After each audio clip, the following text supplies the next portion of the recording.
Welcome back to the Super Movie Bros podcast. I'm Michael. And I'm Kyle. I don't have a fancy name for this one because I think if you did, I was gonna. First thing I would mention is I'm not gonna dare try to have a costume for this movie. And I'm not dare gonna try to come up with a funny name for this movie. Oh my God, I love that. That's so funny. All right, this week is Kandahar. It came out in 2023, and I think it was completely blown over by every other movie that came out this year. I looked it up recently, and I like to. I don't know about you, but I'm always on Box Office Mojo. Like it's one of those things I click on like consistently. Like I just always look at.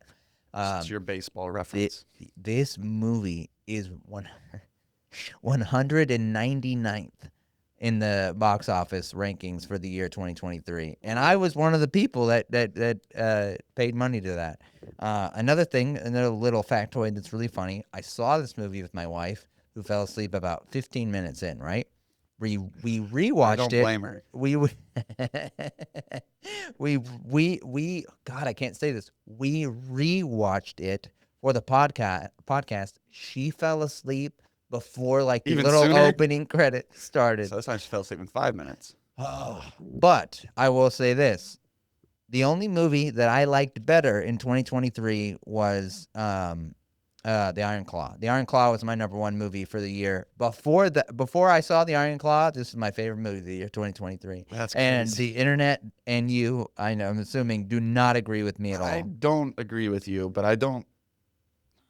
Well, you'll see. I'm not think this movie is just trash. I don't think that. I don't think anyone necessarily thinks it's trash. I think it deserved to be better than 199th. I'll say that.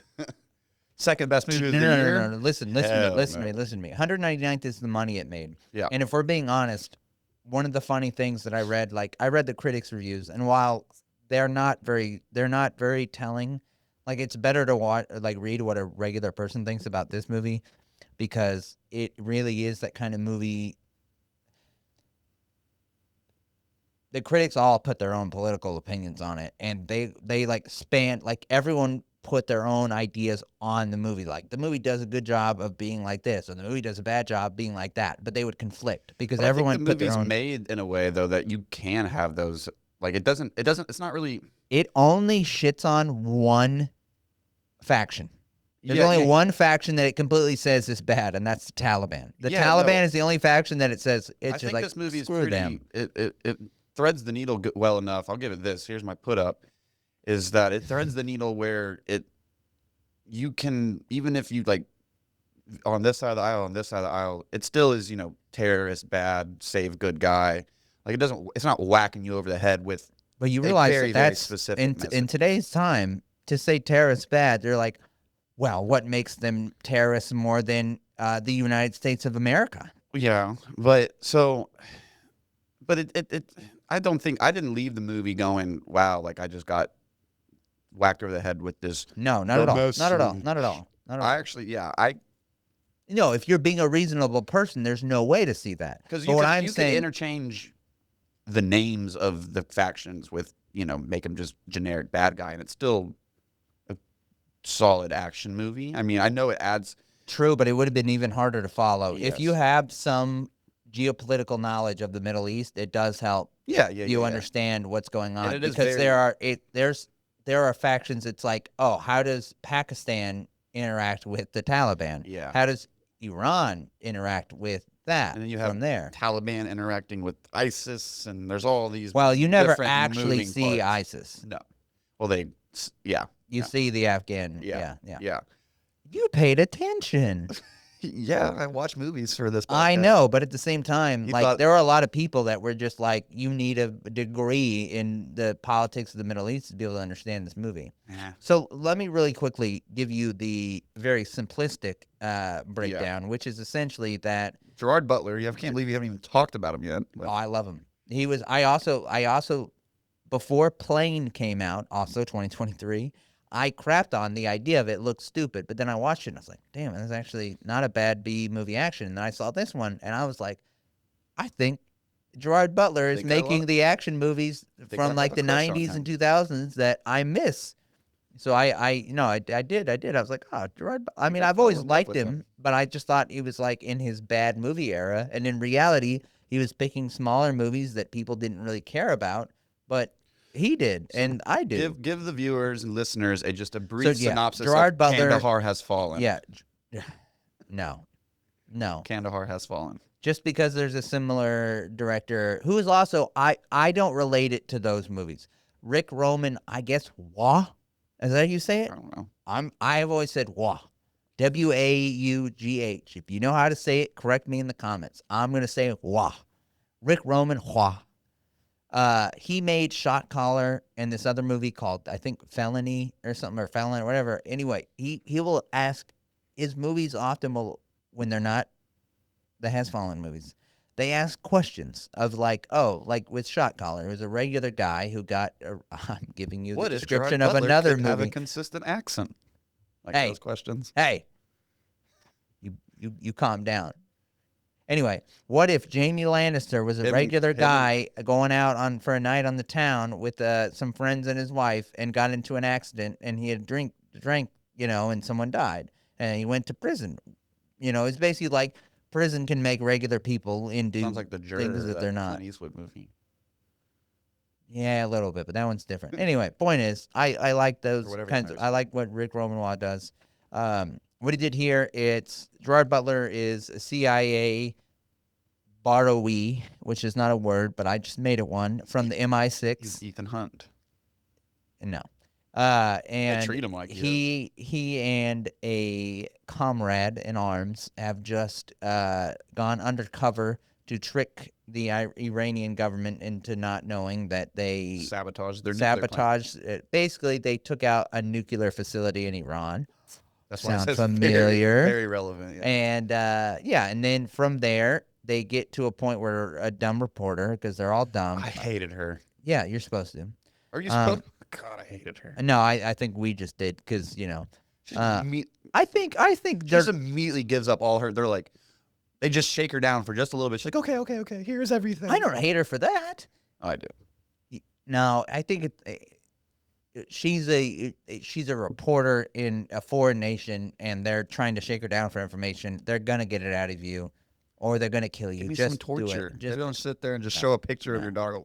Show me everything. To be honest, that could have kind of been that they were being kind of nice to Iran in this movie, which kind of threw me off a little bit in places. And I'll talk about another moment that I still don't understand later on. But I also don't mind that. I'm not saying I wanted them to be demonized. I think whenever you look at regular people behind any sort of country or entity, it is better to be realistic about it. I just don't like the idea, at least be like, because this movie had no problem showing the Taliban's bad. Yeah. Show that the Ayatollahs and the main head of Iran, there are people from the IRGC here. Yeah. Like, you can have one be he has a wife, make him likable, but I don't know. Make it more clear he's the bad guy. Yeah.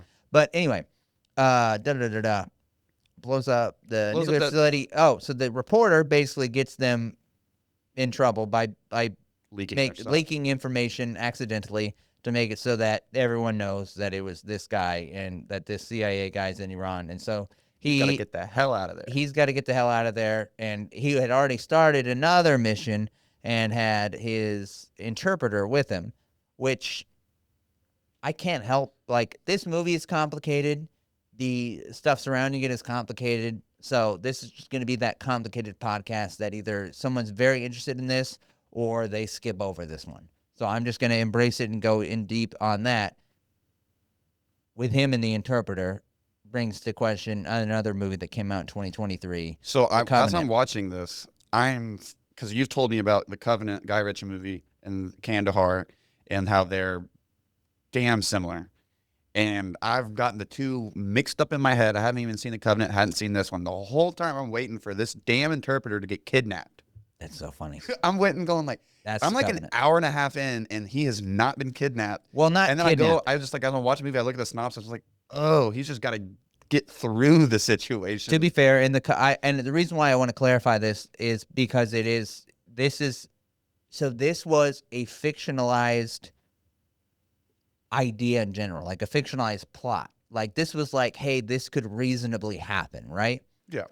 The Covenant is a fictionalized version of a real thing, in the sense that in the Covenant, the interpreter is not kidnapped; he's left behind, which is exactly what we did. And you know what?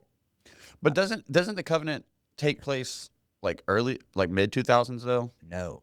This is like, that was like as pertinent to real life as anything was, because when it you was get online, immediately after the when you get online, you see that Kandahar is the movie people wanted the Covenant to be. They're like, well, if you really wanted an action-packed movie and you wanted this kind of conflict, and people, I guess the Covenant was a little too not that. I don't know. I've never seen it, so they're like, this is what I wish the Covenant was. People that like this movie. Oh, okay. Well, I mean, no. That's me, kind of. Yeah. In a way. There's something that the Covenant did that was more on the nose. So Kandahar is the movie that I like better. Okay. It's more my style. The Covenant, I think, was the movie that was more needed. And I know that sounds ridiculous. I know that sounds, but it was 2023. Right. Nobody was willing to say certain things. Yeah. And Guy Ritchie was willing to say, hey, when we pulled out of Afghanistan, we had made promises to all of our interpreters, and we just left them behind. And I think that's a good statement to make, because that's morally wrong. We made agreements to help those people that helped us,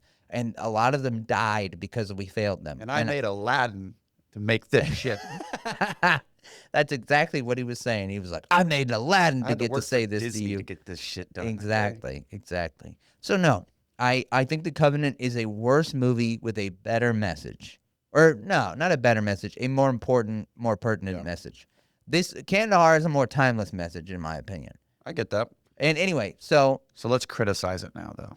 you can. I don't have much. I love will this do my movie. best, but I do love this movie. The thing is I can tell you what's wrong with it while explaining to you why I like it anyway. I know. There are aspects of it, all right, like the sentimental parts. They skip to it. They're like, hey, we don't got. We're trying to song playing. It's just let's just play a song. And I've seen people hating on that. I love it. They'll show you.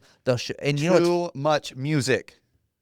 They'll show you the beautiful sunset and put a song on. I'm just like, getting me in the mood. It's just like last week's episode. It's just like they're huffing their own. Like, so stop being so self-indulgent. Like, I accepted it here. I was in it there. Yeah, I was a part of the indulgence. I know. So. But also, like, take into account, all right, they've taken out the helicopter. All right, let me ask you this. The action scenes. The action scenes are the best parts of this movie. They are the best part of this. You can tell that you can tell they didn't have the budget to do what they might have wanted to do, but you can tell they were like, we are going to make the maximum impact with the budget we have. Taking out the helicopter was awesome. Okay, so the best parts of the movie are the action. I think they're too far in. I wish there was more. I think if there was more, it wouldn't have hit the same. I want more. But I do really, really, really like the night vision scene, which is taking out the helicopter. Yeah. That is by far the best scene. It is a very, very, very good scene. I loved it. That's not my favorite. That's my favorite action scene. That's not my favorite action. Should I say sequence or like sometimes it's a short. And then it's just the truck, and then they sit there and they talk, but then you get more of the backstory of his interpreter and how his son was killed, and then immediately after the scene later, you get to see who killed his son, and I thought that was actually that's one time where they do. Khalil guy? Yeah, where they do. He seems so out of place in this movie. I didn't like that guy. Wait, Khalil's the Pakistani one, I think. The guy in the all black leather on the motorcycle. How is he out of place? Why is he too clean, cool? It's like he's like cool bad guy. I think I'm totally talking out of my ass. He's not a bad guy, but I think he's I think he may have been a Bollywood star or something like that. Well, no, it's just like the way, I don't know if it was the costume or the way that he just hops on a motorcycle. It felt very just. I think he's supposed to be more relatable than you're giving him a right to. This geopolitical action movie, and then you got freaking Fonzie on a damn. We got Indian Fonzie on a damn motorcycle going through the desert, and then he's done with. And he's done driving. I don't condone anything he's saying right now. when he's done driving, he's still got the same perfect little pompadour. And it's just, I don't know. He just felt out of place. Cares a lot about his hair. They made it very clear that he's the guy that wants to be in the, like, he wants to live life in the West. Yeah, but he's just. So, like, the idea that he cares about his hair and stuff is part of his character. I know, and he likes rap, like Western rap music, and yeah, I don't know. I don't know. Don't put him. Liked his character. Don't put him in a leather jacket in the desert. He's not. Looks like he's about to, like, from Greece. He's the guy. He's. You know what's funny? He's the example, and like I said, he's supposed to be a little bit more relatable. He's the example, in my opinion, of that kind of person that wants the excesses of the West, right? He's the. Why is he hunt? Because he's trying to get good with his boss. He's like, if I do this for my boss, he'll put me up in London or something, and then I can live my lavish lifestyle that I want to. So he's all about the money. He's all about the lifestyle. The character, it's the way they just made him look and the way that he acted. Like, it could be because I'm, so huffing the supply here. Yeah. But like, I just feel like you're nitpicking. Well, I mean, if you have so many negatives to say about the movie, I wouldn't think you would need to nitpick. I felt Khalil felt out of place. No, what I was saying is I think the Kyrgyzstan, like those people who were also just about the highest bidder, that essentially that it shows killed the interpreter's son, but also that Gerard Butler had worked with them before. And I think that was a good way to kind of insult some of the worst parts of the American foreign policy of times where we've worked with bad guys to try to get worse guys, but it's like, well, shit, were you really getting the worst guys? Because were you working with the worst guys? Because now the bad guys that you worked for are now in charge, and they're doing just as bad or worse than the people that you took out. That's a good question to ask, and I felt like that was really well done. Yeah, no, because I feel like a lot of times now we're like, well, should we even do anything about bad guys?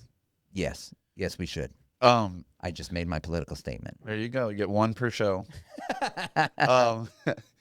But no, and that part is fine with me. Those parts of the movie are actually one of the stronger parts where he's asking those timeless questions. Yeah, I would say. Yeah, and I like that, but it's just like for me it's like I like that the movie kind of just drops you into the situation and just keeps going. Yeah, but then the situation gets really cool and then it slows down. See, I could care less about like the headquarters back in the United States. Oh, I like that because that's part of what made me feel like I was supported in my own views. Because the guy that I felt like thought like I did, they didn't shit on him. They let him win. There's a lot of moving parts. He kind of won because he was like, just blow them up. But there's just a lot of moving parts, and I think it slows down too much. See, it goes up and I down, think the moving parts is going to be most people's issue, and I think it would have been done a disservice to be simplified. Because think about it. It's not simple. It's not simple in the real world. It's more complicated than what we saw. But if you're gonna have these scenes in between your action sequences, and they're asking all these timeless questions and stuff, it's just I don't know. I found myself kind of bored during those parts. But then it would pick back up, and I'm like, oh, I'm interested in this scene. And then how did you feel? Him and his interpreter sitting behind a campfire, kumbaya, and just that happens like twice. And this movie is so, I am nitpicking. This movie is so damn dark. It's so hard to see the night scenes. I don't know if it was my TV. I don't know. But it's so dark. No, it is. Very, very That's dark. That's not you. That was hard in the theater. It's very dark. And I'm like, holy crap. It was actually better at home than it was in the theater, to be honest with you. For me, I guess my TV is better than your TV. That's why, I guess that's why I like the night vision sequence so much. Yeah. It's like, oh, God, I can see. Yeah. Holy cool. Holy crap. Yeah, I guess I am nitpicking, but so like I really like the premise and the filmmaking behind this. The filmmaking is great. It's filmed really well. Not terrible. It's filmed well. It's just sometimes it's very not entertaining for me, and then sometimes it's very entertaining. I feel like this movie could have been better with some different things. I know. It's just very inconsistent. But I love it sounds stupid, but because it is big scope and small scope at the same time. Like Yeah, yeah, nuclear is big scope, not end of the world kind of thing. But the real plot of this movie is small. Just yeah, get the hell out of here. yeah. I It's liked kind of how do all these factions I react to liked this it, yeah. individual And then I situation? really liked Mo. I thought Mo was a good character. Yeah, he is. He really is. That was the thing. This is one of the better examples of regular person in the Middle East, and I really like how they did that. Yeah, no, he's really really cool. He if it wasn't for him, probably would have really not liked this movie. I think just like Secret Window, I think this movie is. I'd give it like I'd say 50%. I know on Rotten Tomatoes, I think it's a little higher than what it's at, maybe, but See, I love it, right? So you I give it would say 100. no. See, with Rotten Tomatoes, you're aggregating, right? So I'm putting it where I think it should be. I think if we were all being honest with our actual values in life, I think it should be right at 70, like 70. And then the other 30% will give the very fair criticisms that you can. You know what I mean? But Yeah, instead, there's so many people that are like, if you were going to rewrite the Middle East conflict, at least you would have done that. those aren't my issues with the movie. Is it's not the And message or then, the and whatever then, they're trying to so deliver. no, It's the actual 100%. filmmaking and the No, the sequences. filmmaking was good. It's very good. No, the cinematography's good, but it slows down. Like it goes. No. That's fair. That's It fair. slows That's fair. down, That's and then fair. I'm just I like like that though, because bored. again, if there were more action sequences, in my opinion, because that's part of my problem with the Covenant. For one, the Covenant doesn't have any authenticity to the action sequences. Like everyone's firing full auto the whole time, which is like, nope. And then there's so many of them that it's just like, what are we doing? We're just shooting machine guns at each other, and you're trying to be like a Middle East movie. It should be like pop, pop, pop, pop, pop. And Yeah, I instead, don't it's know. brrr, brrr, and I'm like, that's so stupid. I know, but the people that know guns will know what I'm talking about. You don't. They're you're not going to see a single American soldier in all seriousness shooting at someone 100 yards away full auto. That's ridiculous. And that takes me out of it. That doesn't happen in this movie. He he has the AK and he's shooting at the helicopter, but he's like ba da ba ba ba ba. You know what I mean? You might think that that's too nitty gritty into the thing, but like I'm telling you, that is a make or break thing for me in an action movie. Which is also why my favorite actiony part of the whole movie is when your least favorite character, because you're a racist, Khalil, jumps off the motorcycle, perfect hair intact, looking great the entire time. Pulls out his pistol, he's popping, and then Gerard Butler's popping. And they're just running at each other, shooting the pistol at each other, and not hitting every shot because you wouldn't while you were running at each other. But Gerard Butler gets hit once, and then he just gets hit like twice, and gets hit in a more worse place. And the only thing that isn't real about that is if you're Gerard Butler and you're a special forces guy, you would have popped him in his perfect little hair and finished it. You would not have left him alive. That was an issue I had because again, my issues are with authenticity, and so whereas you have a problem with there So being is it spaces, authentic that half the time he's got like a Scottish accent? I don't notice those things like you I do. can't. Whenever we did our him and SWAT episode, which was before we were why am on I video, remember his you were name. so upset about Colin Farrell's accent They thing. both can't rein in their accents. It's like, oh, you're looking big, girl. You're not supposed to tell a teenage girl she's big. Oh, sorry.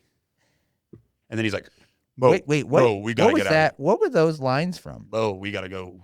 At the end, when he sees his daughter in the airport, and he goes, "You've gotten so big," and she's like, "You're not supposed to tell a teenage girl she's gotten big." He's like, "Oh, sorry."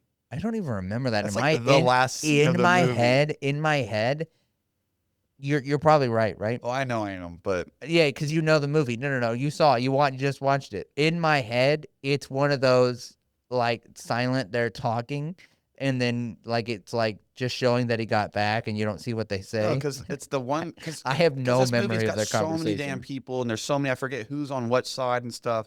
Then you get that one guy that's Ask like, me any questions. Ask me any questions. You gotta go. Who's on whose side. Well, the guy is like, you gotta go back home to remember what you're fighting for. That's my biggest question about this whole movie. This whole movie. And that's when he says that. That's when he goes to the airport. You don't understand. That line makes no sense. Okay. Well, the whole movie ends on it. So if the line is, if you stay in Tehran for too long, Israel will cease to exist. that was stated by, and even that line, I still like. I don't exactly. The I point of the don't get line it is that if you exactly. spend too much time overseas, you'll lose what it is to be like home No. and what you're But that fighting was for. first said by an Iranian guy, like an action in real life, to say something towards the end of Israel. But I don't get it. And then I don't when know I why. already don't get that, I also don't get what is allegedly meant to be a threatening message that he's now saying. He's like, oh, I from one countryman to another, like I'm just like, yo, go home. And I'm like, are you what are you doing? I thought that line was said by the wrong character too. Like I didn't. I just. It was. I didn't like even why would explain I my feel like issue with it. It's so wild. no, because there's a lot Because of it's like, are you? Because this movie does. A lot of the characters, I would say, are aggregate voices. Do you get what I'm saying by that? Like you're aggregating. Like this movie is trying to say something about these different factions of people, right? And obviously, it's not going to be everybody. That would be ridiculous. But it is trying to make not necessarily a grander statement, but like you get what I'm saying. The idea that this Iranian guy is all like, oh, from one countryman of Iran to another one of Israel, go home. Just felt so odd. That's, I guess, what I mean. It was a weird note to like you can say, hey, they're wrong, but they're still human. But to make them, I just felt like we're brothers. Yeah, that was weird. Yeah. That was weird, especially when he was so clear-eyed about the Taliban. Because the Taliban, at the end, they're just like, all the Taliban in all the trucks, they're just like bomb them all so they can walk, they can get back. You know what I mean? And that man, God, that ending sequence is. And hey, again, I like it. I like it. It's not authentic in the sense that they wouldn't do it. They would have just let them die. They would. But I liked it better the way they did it. The movie's idealistic for sure. Yeah. It tries to be realistic about people, but it's idealistic about the way situations work out, which is kind of me. That's kind of how I am. Oh, that's what I'm saying. This movie was meant for me. It was very introspective of you. Yeah. I mean, it's a perfectly. I knew it wouldn't be for you. It's a perfectly okay movie. It's a perfectly fantastic movie. It's just Gerard Butler's it's good. It's okay. It's not. I don't know if I'll ever watch it again. Well, I guess they're going to have to make a sequel because he never found his wife's sister. No. I had someone else say that to me, and I'm like, that's so stupid. They're not going to make a sequel. No, they definitely probably lost money. Oh, yeah. It definitely lost money. 199th at the box office. God, they'll now make a Kandahar too, because I don't want to watch a second one of these. But my God, Mo. You know I'd make you. Poor Mo. The whole The Covenant is the sequel. They pull the wool over Mo's eyes and all right, go back to Baltimore. But I never got to find my wife's sister. Nah, go back. Bye. Again, you may not like it, but that is authentic in the sense that he was gonna, like, they were both trying to do something before the things happened. You know, I get it, but the situation felt like an didn't allow thread, for it. like it was. They were gonna like go back and again. The fact that I can make it make sense makes me allow for an excuse for the story no that it commits. You know what I mean? Like, I'm not going to say that it's not a no. Sequel bait. It's not. It should have a post-credit scene. There's no way they thought this movie was going to make money. When they made it the way they did, there's no way they thought everyone in America's like, oh, yeah, I get this. Yeah, the Taliban's this way. The Iranians, yeah, I understand all this. Should have had a post-credit sequence. Where, like, Gerard Butler gets a call, and it's... And they said he's like, I'm putting together a team. We got to find Mo's wife's sister. Oh, and then God. Ethan Hunt walks in. And then Gerard Butler. And then they tease some shitty ass. And then right before, like, it cuts off halfway through that, and then James Bond walks in, and he's all like, I don't know, I can't. No, yeah. You're getting this. Yeah. No. James Bond walks in and goes, here we got a sister to find. Is she hot? Yeah. I don't know where we're going with this one, but yeah. Didn't he? I mean, by the time this comes out, that'll be very old news, but he's directing the new James Bond. That's pretty wild. Yeah. We're just, you heard it here last. breaking news. All right, yeah. Of course, Kyle was not gonna like this movie, and I love it. But I don't hate it like you think I do. I'm glad you don't I just hate think it gets really slow in parts, and then Next week, let's get into a movie that people like again. Or not. We can just pick. Or not. Maybe we're gonna make it choose a terrible movie. You don't know, neither do we. Nope. But yeah, that's all I have about Kandahar. Like, comment, and subscribe. And talk shit. And yeah, talk shit. Tell us which, like, on both of this and last week's episode, tell us which one of us you agree with more. Oh yeah, what's the better shitty movie? Yeah, what's the better shitty movie, despite how they're not comparable at all? Secret Window. All right, that's Can't been hide a window. Super Movie Bros, and that's been Kandahar. Yeah. See you guys. Adios.